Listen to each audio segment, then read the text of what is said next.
Well, hey, my friend, if you are struggling with life's stickier issues, want to grow your relationship with God and become everything you were created to be, then you are in the right place. In case we haven't met yet, my name is Kris Reece, and if this sounds like something you can benefit from, go ahead and click the subscribe and notification button so you don't miss a thing. Today, we are going to talk about the 3 seasons of purpose.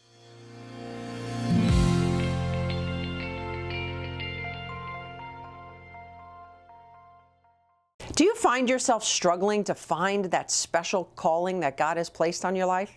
Are you tired of hearing others talk about finding their God-given purpose and you feel stuck? Could it be that God has forgotten about you? The simple answer is no. God never forgets about us. Oftentimes, if you're feeling like He isn't making His calling for you known, the way to feel confident again is to discover what season you're in. Just as a farmer would never sow a garden in winter or a harvest in spring, the season your life is in dictates what you should be doing and when. If you don't know what season you're in, you don't know what to do. For example, I am not a fan of winter. I have a great disdain for snow and cold weather. Yet, when December hits, it doesn't matter how much I dislike the cold, it's here. And it's my job to do what I need to do to survive the season. I love summer, but could you imagine how foolish it would be if I were planting flowers and running around in a t-shirt in the middle of January, simply because I refused to embrace the season I was in? Well, the same is true for the seasons in our lives. We often hear preachers preaching about your harvest coming, and while God does want to bless you abundantly, there are other seasons that precede the harvest season. Just ask the farmers. They are very familiar with the seasons and they plan accordingly. So let's take a moment to learn about the 3 seasons of purpose. First comes planting.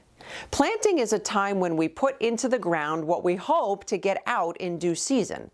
And we can also compare this to the law of sowing and reaping in Galatians 6:7, where God reminds us that He is not mocked. For whatever we sow, we will reap. And 2 Corinthians 9:6 makes a strong point in saying, whoever sows sparingly will also reap sparingly, and whoever sows abundantly and bountifully will also reap bountifully. If you are in a season of planting, you would do well to plant what you need to plant. And I've learned that if I'm looking for a harvest in a certain area of my life, I do well to plant into the lives of others in a similar way.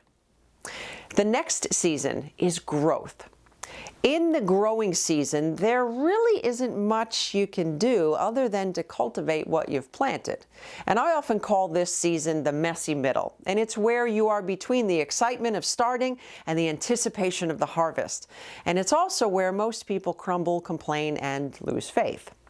And you would never see a farmer going out into his field every day, cursing the ground he planted, demanding to see the harvest now, or he's giving up. Just imagine that insanity. But Christians do that sometimes, don't we? We say, God needs to show up right now, and then we get caught in frustration and confusion. There's no reason to be frustrated in the season of growth. In this season, you would do well to just allow God to do what He needs to do in the background and stop fretting, and certainly stop demanding. The final season is harvest. In this harvest season, we get to gather the abundance of all that we planted. This is the season where the blessings are pouring in, and while this is a wonderful season, many make the mistake of expecting harvest season to last and last and last. Well, this is not natural, nor is it scriptural. After your harvest season, you will need to cultivate your soil in preparation for new plantings, and the process begins all over again. Yes, sometimes you will reap what you didn't sow, and you will gather a harvest that you didn't plant, but that's up to God. And if that's your life strategy, you may find yourself forever frustrated and falling short of your purpose. Look, God has a very special plan and a purpose for your life. And if you truly want to walk in your God-given calling, you would do well to embrace all of the seasons that God takes you through. So, What season are you in? Let me know in the comments below. Maybe you do want to serve a greater purpose in this life, and you are wondering if and when God will use you. Well, that's why I want to invite you to join us for our free 5-day Created with Purpose devotional to get you on the right path. But if you're saying, Kris, I still want more, and you are ready to answer the cry for purpose with the determination to discover, I want to invite you to check out my new book. It's called Make It Matter, and it is a roadmap to living a life of purpose. And in this book, you will discover your God-given purpose, develop your gifts, and design a plan that will take you from concept to completion. So don't stay stuck another day. I will include a link to the book as well as the free devotional in the description section below.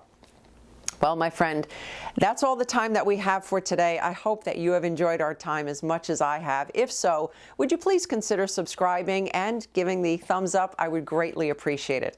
Until next time, remember, all things are possible with God.